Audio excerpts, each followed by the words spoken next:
ಮುಂದೋಗಿ sir ಮಾತಾಡೋಕ್ಕೆ. Related happy ಬರ್ತಾರೆ ಶಿವ ನೋಡಿ, ನಿಂದ ಶಿವ ಇರಬೇಕು, ನನಗೇನು ಭಯ.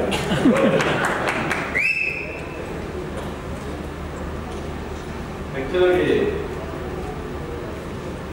ಪ್ರತಿ ಸಾರಿ ತಮಾಷೆಯಿಂದ ಶುರು ಆಗಬೇಕು ಅಂತ ಅಂದ್ಕೊಂಡೆ ಬರ್ತೀನಿ ನಾನು. ಆದರೆ ಇವತ್ತು ನನಗೆ ಅದು ಅನ್ನಿಸ್ತಾ ಇಲ್ಲ, ಯಾಕೋ ತುಂಬ ಎಮೋಷ್ನಲ್ ಅಂತ ಅನಿಸುತ್ತೆ ನನಗೆ. ಈ ಸಿನಿಮಾ ಬಂದ್ಬಿಟ್ಟು ದ ಫಾದರ್ಸ್ ಸ್ಕ್ರೀನ್, ಒಂದು ಅಪ್ಪನ ಕನಸು. ಅವ್ರ ಕನಸೇ ಜೂನಿಯರ್, ಅದು ಮೇನ್ ದ ಸ್ಕ್ರೀನ್ ಆಯ್ತು. On the screen my junior, ಅದು ನನ್ನ ಕನಸು. ಈ ಸಿನಿಮಾ ಒಂದು 3 ವರ್ಷ ಟ್ರಾವೆಲ್ ಆಗಿದೆ. ಅದು ಅಷ್ಟು ಸಿಂಪಲ್ ಆಗಿ ನಡೆದಂಥ ಸಿನಿಮಾ ಅನ್ನೋದು.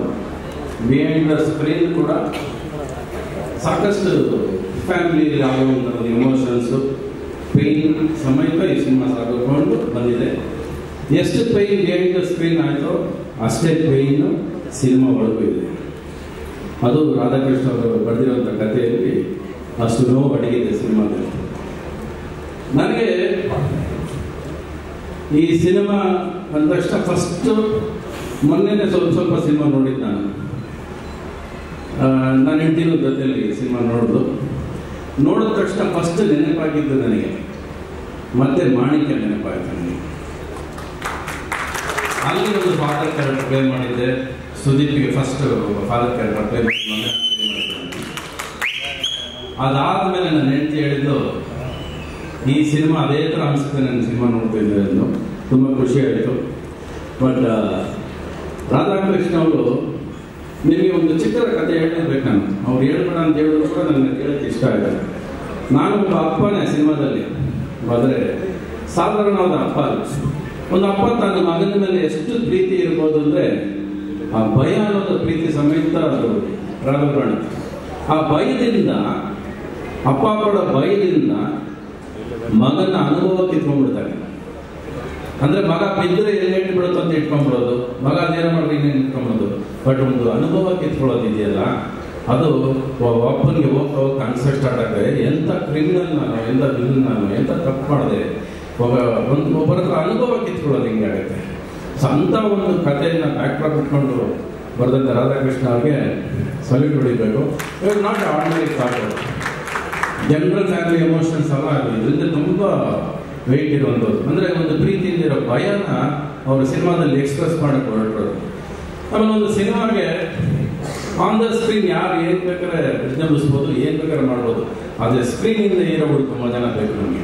ಆ ಸ್ಕ್ರೀನಿಂದ ಈ ಸ್ಕ್ರೀನ್ನ ತುಂಬ ಪ್ರೀತಿಸಿದವರು ಜನಾರ್ದನ್ ರೆಡ್ಡಿ ಅವರು ತುಂಬ ಆಸೆ ಇಟ್ಕೊಂಡು ಸಿನಿಮಾನ ಶುರು ಮಾಡಿದ್ರು. ಅದೇ ಥರ ನಮ್ಮ ಸೆಂದಿಲ್ ಕುಮಾರ್ ಅವರು ಈ ಸಿನಿಮಾನ ಪೇಂಟಿಂಗ್ ಥರ ತಂದು ಬಿಟ್ಟಿದ್ದಾರೆ. ಸಾಯಿ ಅವರು, ನಮ್ಮ ಶಿವನ್ ಭಕ್ತರವರು ಕೂಡ ಈ ಸಿನಿಮಾ ಬಂದು ಬ್ಯಾಕ್ ಡ್ರಾಪಲ್ಲಿ. So everybody are support this screen. ಆಮೇಲೆ ದೇವಿ ಶ್ರೀ ಪ್ರಸಾದ್ ರೀ, ಏನು ಎನರ್ಜಿ ಅವ್ರಿಗೆ, ಯಾಕಂದ್ರೆ ఎనర్జీ స్పీడ్, ఆయన పేర్లోనే దేవి ఉంది. అందరికీ మ్యూజిక్లో ప్రసాద్ ఏం చేస్తాడు, ఇంకేం కావాలి మనకి, అಷ್ಟು ಚೆನ್ನಾಗಿ ಪ್ರಸಾದ ಕೊಡ್ತಾರೆ. ಇನ್ನು ಸರ್ ಒಂದು ಕೋಇನ್ಸಿಡೆನ್ಸ್ ಏನು ಗೊತ್ತಾ, ಈ ಸಿನಿಮಾದಲ್ಲಿ ನಿಮ್ಮನ್ನು ಫಸ್ಟ್ ಭೇಟಿ ಮಾಡಿದ ಫ್ಲೈಟಲ್ಲಿ ನಾನು ನೆನಪಿದೆ ನನಗೆ. ರಾಧಾಕೃಷ್ಣನ್ ಕೂಡ ಫ್ಲೈಟಲ್ಲಿ ಫಸ್ಟ್ ಭೇಟಿ ಮಾಡಿದ್ದೆ ನಾನು. ನಿಮ್ಮ ಮಗನ ಕೂಡ ಫ್ಲೈಟಲ್ಲಿ ಭೇಟಿ ಮಾಡಿದೆ. 3 ಜನ ಆಕಾಶದಲ್ಲಿ ಸಿಕ್ಕಿದ್ದಾರೆ ನನಗೆ. ಸೊ ಈ ಸಿನಿಮಾ ಸ್ಟಾರ್ಟ್ ಆಗಿದ್ದು ಆಕಾಶದಲ್ಲಿ ನಮಗೆ. ಸೊ ಈ ಸಿನಿಮಾ ಕೂಡ ಆಕಾಶ ಅಷ್ಟು ಎತ್ತರಕ್ಕೆ ಬೆಳೀಲಿ, ಅಷ್ಟು ದೊಡ್ಡದಾಗಿ ಆಗ್ತದೆ ಅಂತ. ಇನ್ನು ಜನಿಗೆ ಬೇರೆ request, I want to pick rate like this.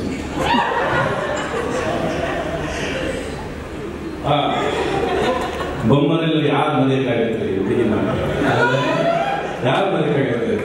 ಮರೆಯಕ್ಕೆ ಸಾಧ್ಯ ಇಲ್ಲ. ಈ ಅಮ್ಮ ಬಂದ್ರೆ ಎದ್ದಿದ್ಕೊಂಡು ಓಡಬೇಕು ಅನ್ಸುತ್ತೆ, ಅಷ್ಟು energy. She so much of life, ಯಾವಾಗಲೂ ಆಲ್ ದ ಟೈಮ್ ಸೋ ಲೈಫ್ಲಿ, ಸೋ ಲೈಫ್.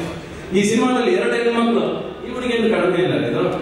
ಇವಳು ಜಾಸ್ತಿ ಬಂದಿದ್ದಾಳೆ ಮೂಮೆಂಟ್ನ. ಏನ್ ಬೇಕು ಮೂಮೆಂಟ್ ನಿಮಗೆ ತಗ ಮಾಡಿ, ಏನ್ ಮಾಡ್ಬೇಕು ಹೇಳು, ತೆಗೆದು ಹೊರಗೆ ಬಿಸಾಕ್ಬಿಡ್ತಾಳೆ. ಎಷ್ಟು ಚೆನ್ನಾಗಿ ಮುಂದಾಗಿ ಕಾಣಿಸ್ತಾ, ಎಷ್ಟು ಚೆನ್ನಾಗಿ ಮುದ್ದು ಮಾಡಿದ್ಯಾ. ಆಮೇಲೆ ಎಷ್ಟು ಚೆನ್ನಾಗಿ ನಮ್ಮ ಕನ್ನಡದೊಳಗೆ ಬೆಳೆದಿದ್ದಾಳೆ, ಸಂತೋಷ ಪಡ್ತಾರೆ. ಇನ್ನು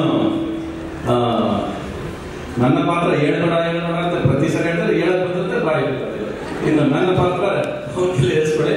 ಒಟ್ಟಿನಲ್ಲಿ ಒಂದು ಫಾದರ್ ಅಂಡ್ ಸನ್ನಿನ ಎಮೋಷನ್ನು ನಿಮಗೆ ತಲುಪುತ್ತೆ ಈ ಸಿನಿಮಾದಲ್ಲಿ. ಕಣ್ಣು ನೀರಾಗ್ತಾ ಯಾರು ಆಚೆ ಬರೋದಕ್ಕೆ ಆಗೋದಿಲ್ಲ. ಆ್ಯಂಡ್ ಕಿರೀಟಿ, ನಾನು ಸುಳ್ಳು ಹೇಳೋದಿಲ್ಲ, 99% ಸುಳ್ಳು ಹೇಳೋದಿಲ್ಲ. ಈ ಹುಡುಗ ಎಫರ್ಟ್ 100% ಹಾಕಿದ್ದೀನಿ, 100%. ಒಂದು ದಿವಸನೂ ಜನಾರ್ದನ್ ರೆಡ್ಡಿ ಮಗನ ಥರ ಬಿಹೇವ್ ಮಾಡಲಿಲ್ಲ. He was a very student, ಪ್ರತಿ ದಿನ ಸ್ಟೂಡೆಂಟ್ ಅಂಡ್ ಸ್ಕ್ರೀನ್ ನೋಡಿದ್ರೆ you can't find a mistake in him. He has put so much, dance ಆಗ್ಬೋದು, ಆಕ್ಟಿಂಗ್ ಆಗ್ಬೋದು, ಪ್ರತಿ ಕ್ಷಣ ಈ live this character in the film. ಅದು ತುಂಬ ಮುಖ್ಯ, ನ್ಯೂ ಕಮರ್ಗೆ ಅದು ತುಂಬ ಮುಖ್ಯ. ಆ್ಯಂಡ್ ಯು ನಾಟ್ ಕಡಿಮೆ ಎಫರ್ಟ್ ಅಂತ ಹಾಕಿಲ್ಲ. ಆಮೇಲೆ ಈ ವಾರ 2 ಯಂಗ್ಸ್ಟರ್ಸ್ ಬರ್ತಾ ಇದ್ದೀರಾ, ಒಂದು ನೀವು, ಒಂದು ಯುವರಾಜ್ ಕುಮಾರ್. ಅವರು ನಮ್ಮ ಮಕ್ಕಳಿದ್ದಾಗೇನೆ, ಅವ್ರಿಗೂ ಕೂಡ ಎಕ್ಕ ಫಿಲ್ಮು, ನ್ಯೂ ಫಿಲ್ಮು 2 ಹೀರೋಗಳು ರಾಮರ್ಸಿ. ಒಳ್ಳೆ ಸಮಯ ಶುರು ಆಗ್ತಿದೆ ಅಂತ ಅನ್ಸುತ್ತೆ ನನಗೆ. ಮೊನ್ನೆ ತಾನು ಇದೇ ವೇದಿಕೆಯಲ್ಲಿ ಒಬ್ರು 6 ಪಿಕ್ಚರ್ ಪ್ರೊಡ್ಯೂಸ್ ಮಾಡ್ತೀನಿ ಅಂತ ವಿಜಯ್ ಟಾಟಾದವ್ರು ಇಲ್ಲಿ ಅನೌನ್ಸ್ ಮಾಡೋದಕ್ಕೂ ಬಂದಿದ್ದೆ ನಾನು. ಇವತ್ತು ನಿಮ್ದು ಬಂದಿದ್ದೀನಿ. ಬಹುಶಃ ಒಳ್ಳೆ ಸಮಯ ಶುರು ಆಗಿದೆ ಇಂಡಸ್ಟ್ರಿಗೆ ಅನಿಸ್ತಾ ಇದೆ. ಈ 6 ತಿಂಗಳು ಸ್ವಲ್ಪ ಸಮಯ ಅಷ್ಟು ಕನ್ನಡ ಇಂಡಸ್ಟ್ರಿಗೆ ಸರಿ ಇರಲಿಲ್ಲ. ಬಹುಶಃ ಈ ಜೂನಿಯರಿಂದ ಮತ್ತೆ ಎಕ್ಕಾಯಿಂದ ಐ ಥಿಂಕ್ ಮತ್ತೆ ಒಂದು ಲೈಫ್ ಸ್ಟಾರ್ಟ್ ಆಗುತ್ತೆ ಇಂಡಸ್ಟ್ರಿಗೆ. ಆ್ಯಂಡ್ ಇಬ್ಬರು youngsters you will like up the industry ಅಂತ ನಂಬಿದ್ದೀನಿ ನಾನು. ಏನೇ Sanjeev sir, thank you so much for bearing me. And ನಾನಿವತ್ತು ಒಂದು 3 ವರ್ಷದಿಂದ AI ಟೆಕ್ನಾಲಜಿ ಜೊತೆನೇ ಇರೋದು ನಾನು. ಅದಕ್ಕೆ ಕಾರಣ ಅವರೇ, ಚಾಟ್ GPT ಇಂಟ್ರೊಡ್ಯೂಸ್ ಮಾಡಿದ್ದು ಅವರೇ, ಎಲ್ಲ ಅವರು ಇವರು ಸೇರ್ಕೊಂಡು ಹೇಳ್ಕೊಟ್ರು. ಆಮೇಲೆ ಅದ್ರ ಜೊತೆ ಹೋಗೋದೇ ನಾನು. ಈಗ ನನ್ನ ಫ್ಯಾಮಿಲಿ ಜೊತೆ ನಾನು AI ಜೊತೆ ಬರ್ತಿರ್ತೀನಿ. ನಾನು ಅದ್ರ ಜೊತೆ ಮ್ಯೂಸಿಕ್ಕು ಮಾಡ್ತೀನಿ, ಅದ್ರ ಜೊತೆ ಎಲ್ಲ ಮಾಡ್ತೀನಿ. But I enjoy the process sir. You give me life so much and thank you so much sir. You made a beautiful film. And ನನ್ನ ಹೆಂಡತಿಯಲ್ಲೂ ತುಂಬ ಆಸೆ ಪಟ್ಟು ಸಿನಿಮಾ ನೋಡಿದಾಗ she literally cried when she saw the scenes. And usually ಅವಳು ಹೇಳ್ತಾಳೆ ಅವಾಗ ಮಾಣಿಕ್ಯ ನೋಡಿದಾಗ ಏನಂತ, the same things you get again when she saw the film. That is more important ಅನ್ನಿಸ್ತು. Because our judgment is not very important when we act in the films. It is somebody who suddenly sees the film. ಯಾರು ಹೊಸದಾಗಿ ನೋಡಿದಾಗ ಅವ್ರಿಗೇನು ಅನ್ಸುತ್ತೆ ಅನ್ನೋದು ತುಂಬ ಮುಖ್ಯ. 95% ನನ್ನ ಹೆಂಡತಿ ಜಡ್ಜ್ಮೆಂಟ್ ಕರೆಕ್ಟ್ ಆಗಿರುತ್ತೆ. ಬೇರೆ ಫಿಲ್ಮ್ಗಳು ನೋಡಲ್ಲ ನಾನು, ನಿಮಗೆ ಗೊತ್ತಿದೆ ಯಾಕಿರುತ್ತೆ ಅಂತ. ಈ ಫಿಲ್ಮ್ ಸ್ವಲ್ಪ ಸೇಫಾಗಿ ನೋಡ್ತಾಳಲ್ಲ, ಅದು ನೋಡಿದ್ದಾರೆ, ಟೆನ್ಷನ್ ಇಲ್ಲ ಅವರಿಗೆ. ಸೊ ಅವ್ರು ಆಸೆ ಪಟ್ಟಿದ್ದಾರೆ, ಅವ್ರು ಚೆನ್ನಾಗಿದೆ ಅಂತ ಹೇಳ್ತಾರೆ. ಗೊತ್ತಾಯ್ತಲ್ಲ ನಿಮಗೆ. ಏನೇ all the best sir. Let us all celebrate. ಜನಿಗೆ ಒಂದು ಒಳ್ಳೆ ಮಾತು ಹೇಳೋದು, ಲೆಟ್ ಅಸ್ ಆಲ್ ಸೆಲಿಬ್ರೇಟ್ ಅಂತ ಹೇಳಿದ್ರು. ಎಲ್ಲರೂ ಹಿಂಗೆಲ್ಲ ಸೆಲಿಬ್ರೇಟ್ ಮಾಡಬೇಕಾಗುತ್ತೆ ಆನ್ ಸ್ಕ್ರೀನ್ ಫ್ರಮ್ 18 July 18.